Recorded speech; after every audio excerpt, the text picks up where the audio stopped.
Like an update of where I am, what's going on. Take a look behind me. To my right, that's the last Witcher.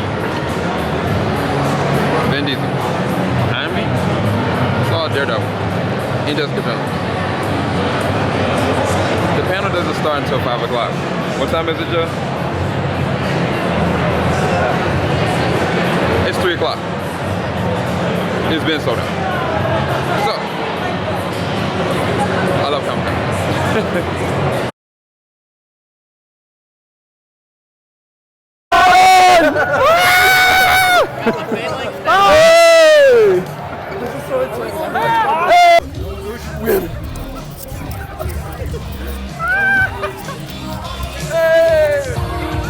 It's crazy.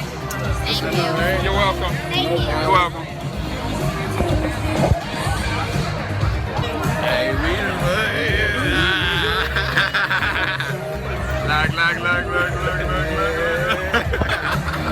Two.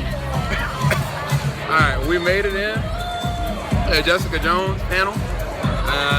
Daredevil premiere, whatever. So me and Joe, we're here, y'all. We're here. But you gotta see this, hold on.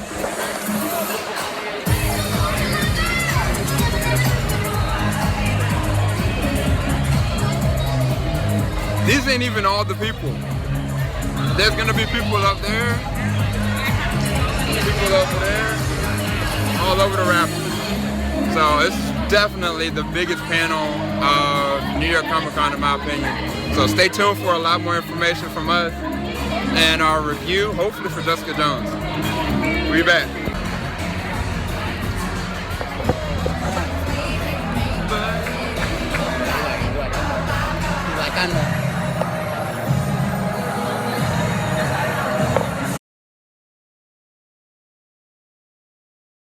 Not just one series, but 5 unbelievable series that we got.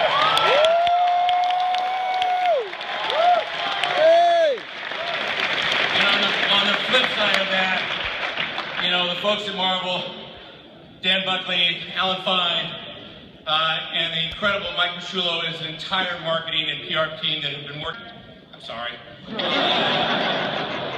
I'll just get in more trouble. But, you know, just, you should know that that's what you did. You came to...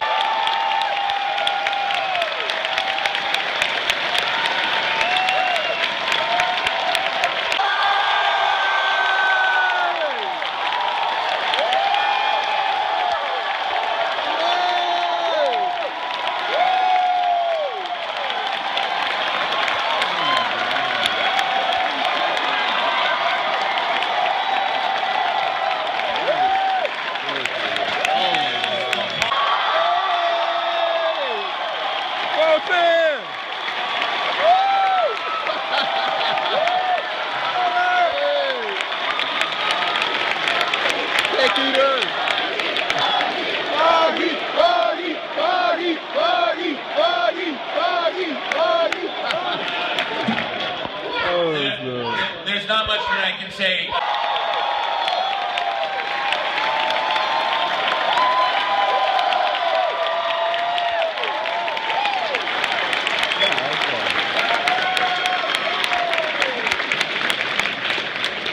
I said it to you last year.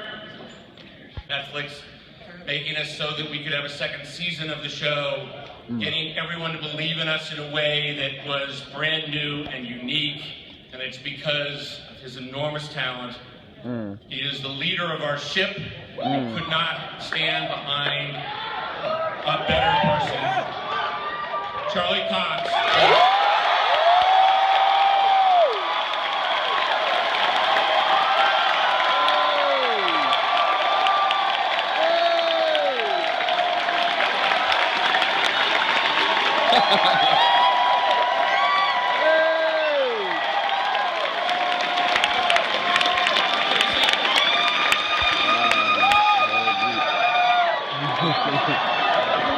I So, you know, I may have an idea, or one of our designers may have an idea.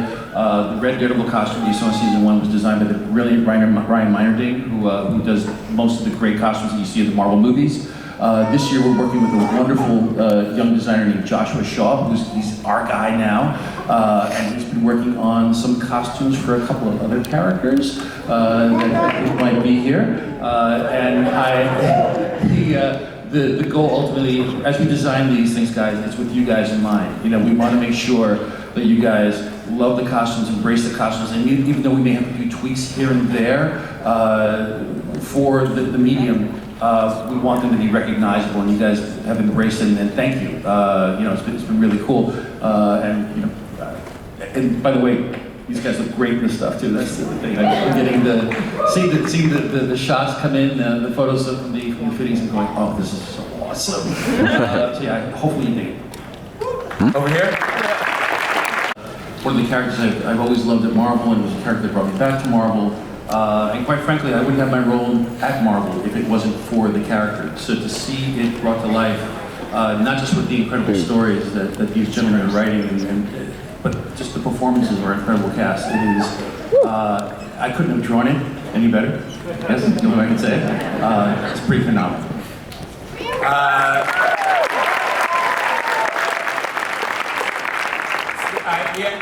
I think the room, watch this come together, and then we're handed it with a great big bow tie that said, don't screw it up. Tell us what you're doing this season as much as you possibly can. I'll go. All right. Hi, everybody.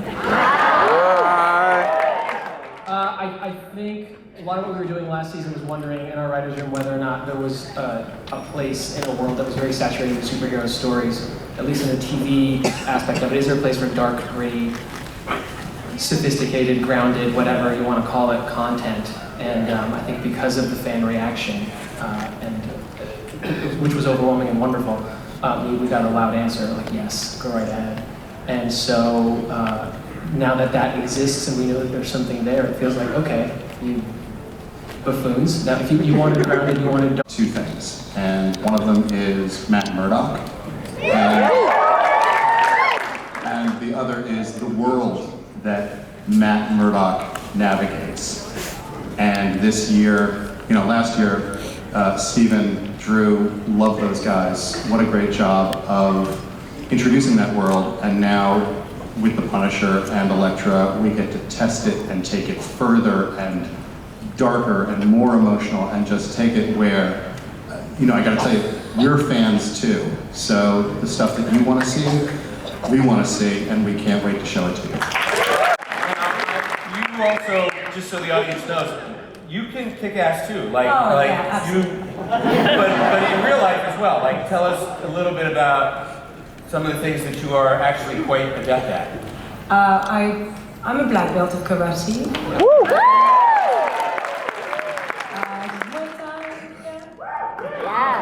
And I actually booked the job because Jeff Love asked me, are you really a martial artist? Can you really do something with it? Like, yeah, basically I can kick your ass. Yeah, she liked it. Speaking of kicking ass.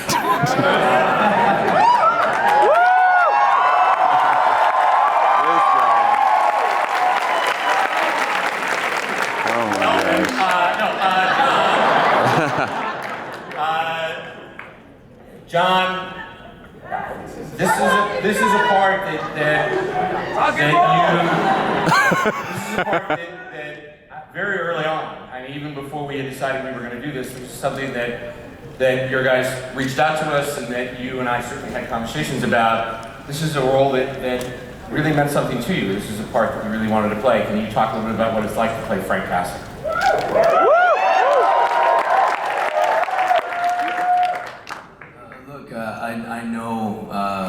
I know how important this character is to you guys. You know, I know that, and I know how important this show is to you guys, and I know how important he is to law enforcement, to the military,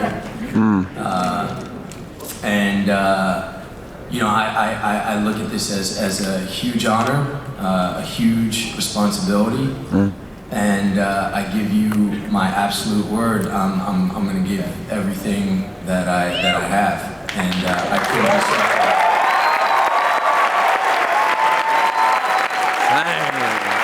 be So, how is your life? Is your life different now that you're Foggy? Do people yell Foggy at you on the street? like, what's going on? Yes, people yell at me quite a bit. Sorry, it's weird to hear. On the street and stop me and be like, why are you mad at your friend?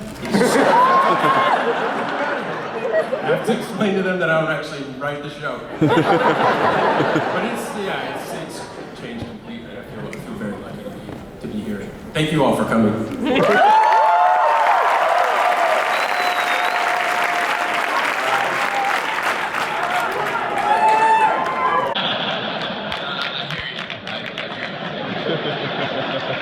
That's just from Jeff Lowe. The other 10 are me, actually. And that's just Joe calling me to tell me. So, Deb, has your world been turned around a little bit? I mean, you know, you had True Blood all those years. Honestly,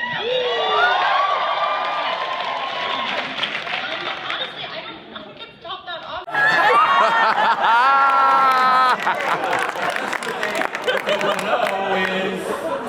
This season, are we gonna see a little bit more of Florida and Karen Page? Besides being around the office? Besides being around the office? Yeah, absolutely. I mean, I don't know how far I can go really talking about specifics, but I will say that Charlie Cox over here is one of my favorite people I've ever gotten to work with. He is absolutely an incredible actor, the kind of person who you can disrupt. You know, when you're working, they actually hear what you say and can respond. So it's been a privilege this season.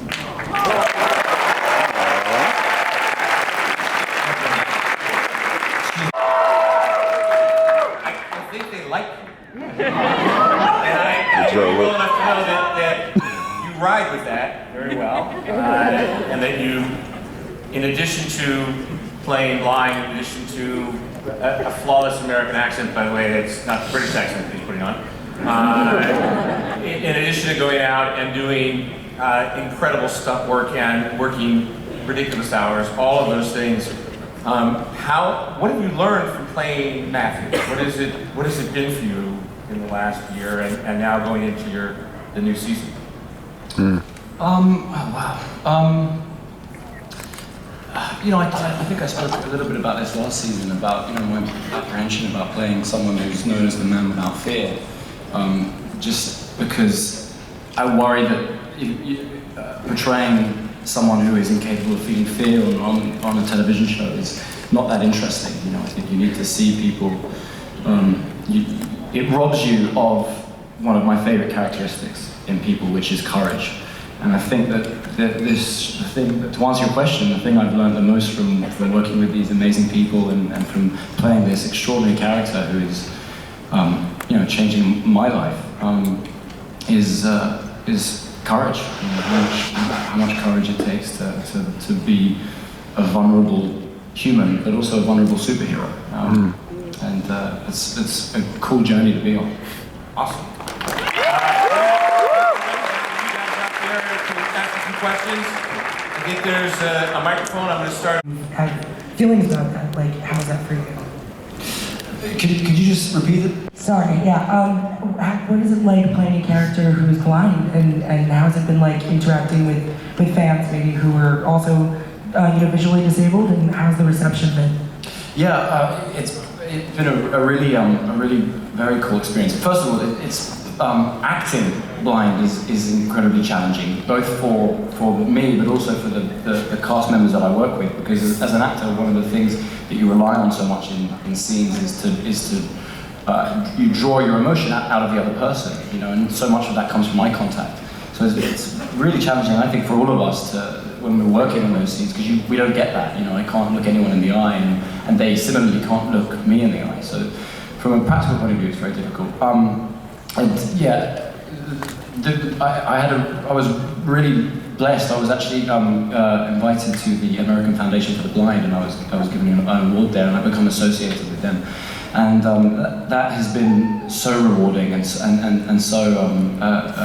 such a kind of a blessing that I never expected.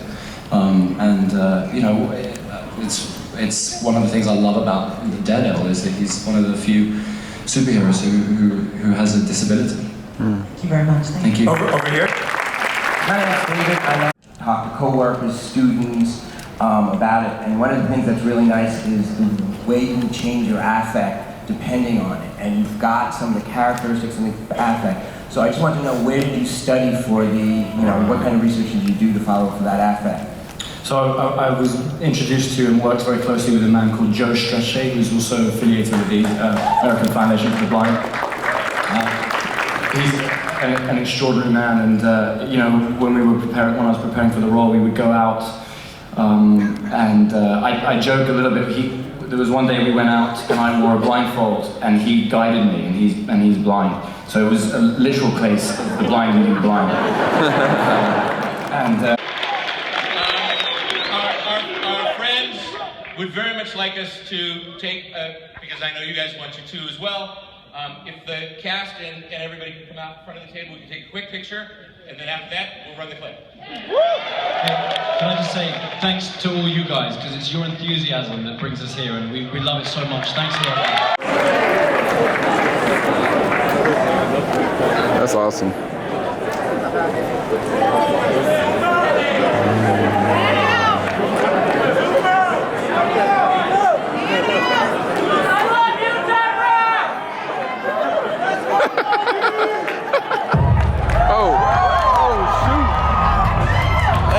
Trying to get me in trouble.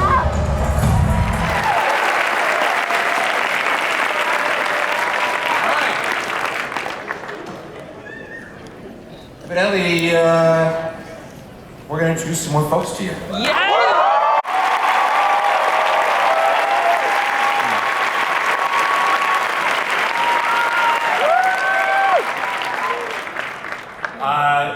When you get to know her, you will absolutely fall in love with her. Erin Moriarty plays Hope.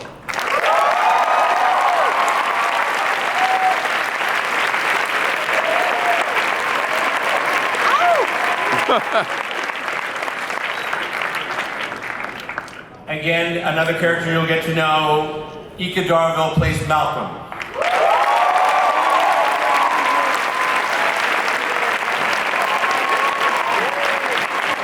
That's the dude from Empire. And the originals. He's the law in Jessica Jones. Now I'm going to introduce somebody that you all know. She's a massive, massive star. We are so lucky that we got to lasso her down to earth to play a character that you do know in the Marvel Universe. We have not revealed yet who she plays. And so today, another New York Comic-Con exclusive, Carrie Ann Moss is playing Jerry Hogarth. What? Hey, what? Holy crap! Trinity!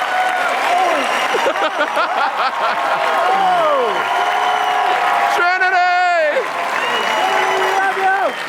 Oh my God. By Rachel Taylor.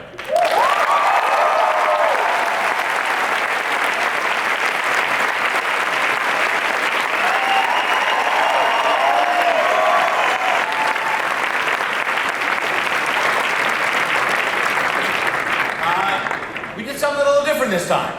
And part of that had to do with the fact that when Brian told the story, there was no way to tell the story of Jessica Jones without also telling a little bit of the story of the man that she will someday find. Oh, Luke! You're going to get to see him in Jessica Jones. Mike Coulter plays Luke Cage.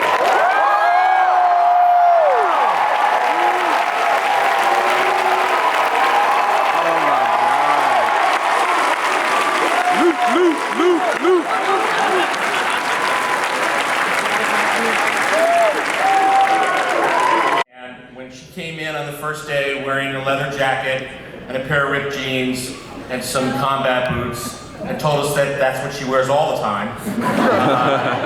We sort of fell in love with it, and we know that you will. It's an extraordinary performance. She's an extraordinary actress and a good friend, Kristen Ritter.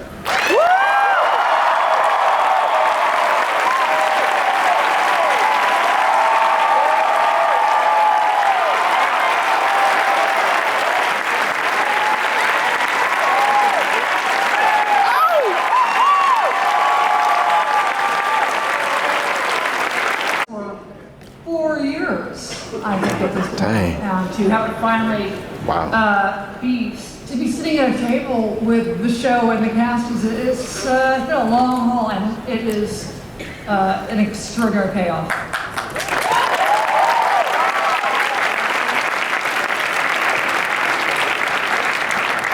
Aaron, I know you can't talk very much about your character because it's Marvel, but tell me what the experience was like. I mean, it was an amazing experience. I'd worked with Melissa before, so I knew going into it that there was going to be a familiar person involved, and she kind of felt like, you know, in this industry, you meet some people very rarely who kind of become your work family in a way, so it was just a really nice feeling going into it. I trusted her so much, and then I got to know the cast, and I primarily just worked with Christian and Carrie Ann, like these kick-ass women, like these strong women playing with amazing.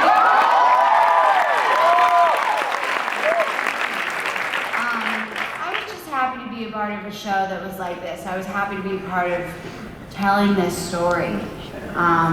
It was amazing. It was surreal. That's a big change in itself. It's amazing to be here. Malcolm, they've got the Punisher up there somewhere about to snipe me if I say anything, so it's really not much. He got it. No, he's, when we meet him, he's in a really kind of dark space, and for me to be able to go there every day was actually something unique and different that I haven't had the opportunity to do before, and yeah, so it was a joy, and to see it actually. Will, you know I'm coming to you next. You've worked with Mel before. When you got the call, what was your first reaction? Actually, the better question is, what was my wife's first reaction? She fell on the floor and started crying and laughing at the same time. Wow. Yeah, we were pretty anxious about getting that kind of response from that audition. I had worked with Mel before, I'd worked with Aaron before, knowing Rachel for quite a number of years, so there was a lot of great things about going into this job that I was really excited about, other than the fact that I was going to be living in New York working on a Marvel television series. The richness of the female friendship. And Melissa has done this amazing thing that you know, the friendship between Jessica and Trish is flawed and complicated and loving, and you know, there's all these different little shades of, you know, jealousy in there, and real life girlfriend kind of stuff that we have with our sisters, and I haven't seen that depicted on television quite in that way. And then when I heard Kristen Ritter was playing Jessica Jones, there is no other actress that can, you know, embody the kind of, you know, deep emotional backstory stuff that's needed and still make it super sassy and funny and has this kind of dark humor through stuff. So yeah, it's pretty rad. We had fun.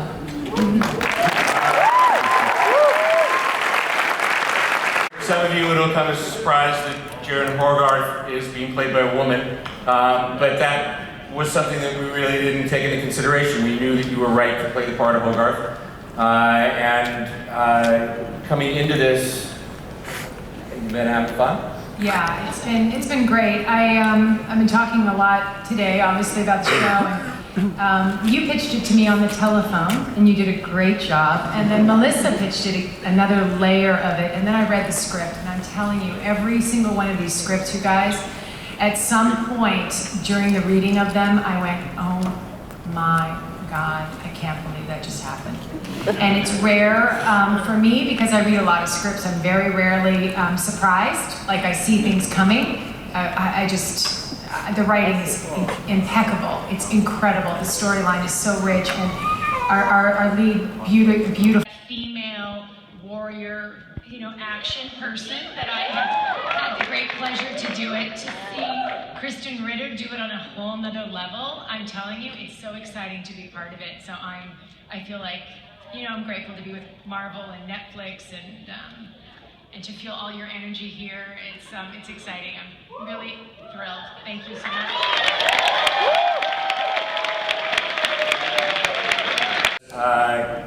These folks probably know that after completing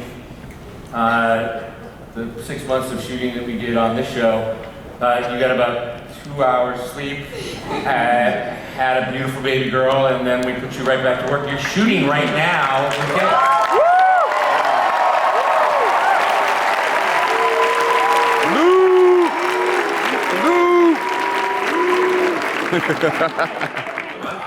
I like it.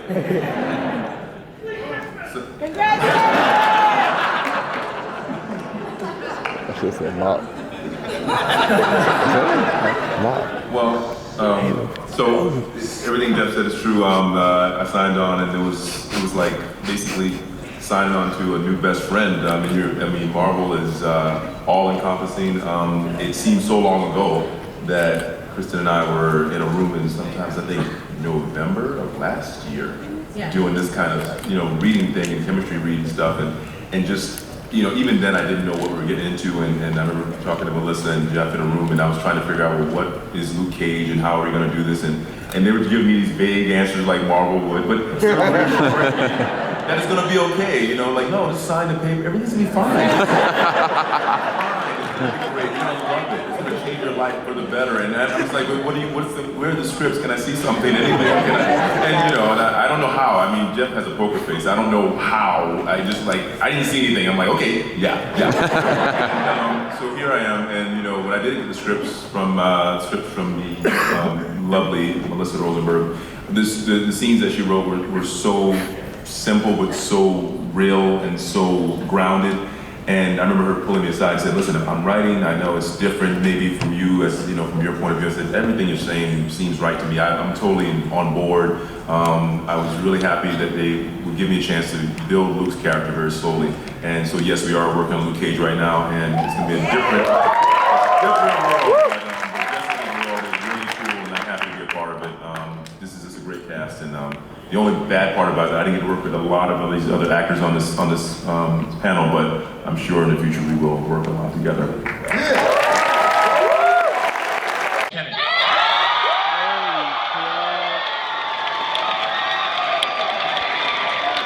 Oh my God. Can you tell us what it was like coming to set?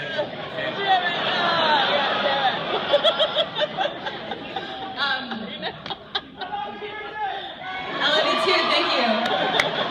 David Tennant is magic. And watching him work, I learned a lot from him. His performance and his range. He could be funny and then incredibly vulnerable. No, he's not. There is a story about Jessica's background and how, let's be honest, damaged she is. And that is brought about because of some really terrible things that a terrible man isn't serious by the name of Kilgrave, who is played by David Tennant.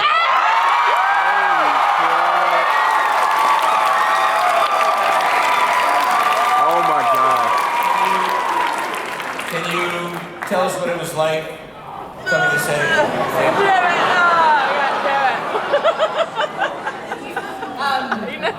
I love you too, thank you. David Tennant is magic.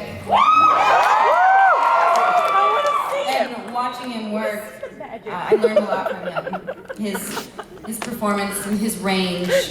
He could be funny and then incredibly vulnerable, scary, all of those things in just one small turn.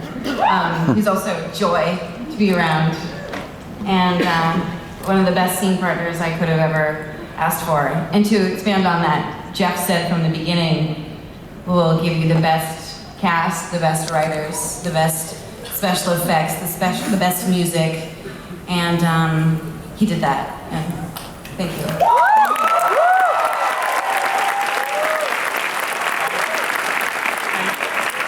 The hardest thing that I'm going to have to do today is to tell you that David, unfortunately, is in London in a play. However, Jenny, roll the clip. Coming up, sneak peek of Marvel's Jessica Jones, starring Kristen Ritter and me. Welcome. What do you mean you don't have a clip?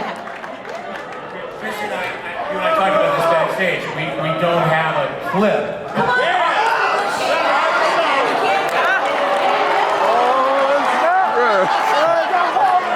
Hey, say it. Just say it. Let him say it. Just let him say it. You don't understand.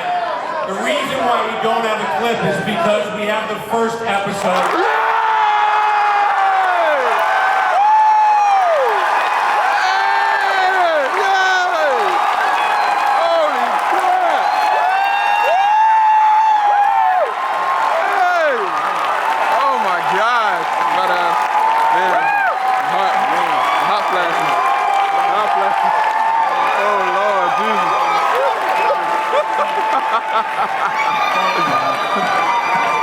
Zena, too. There's a couple of promises you gotta make. Oh God. The first promise you gotta make is your phone's gotta go away. Just take them, turn them off.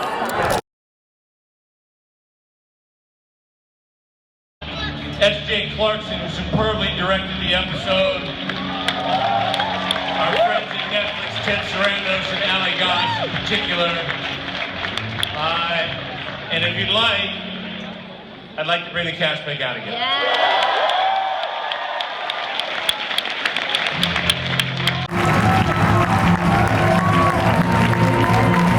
Good job.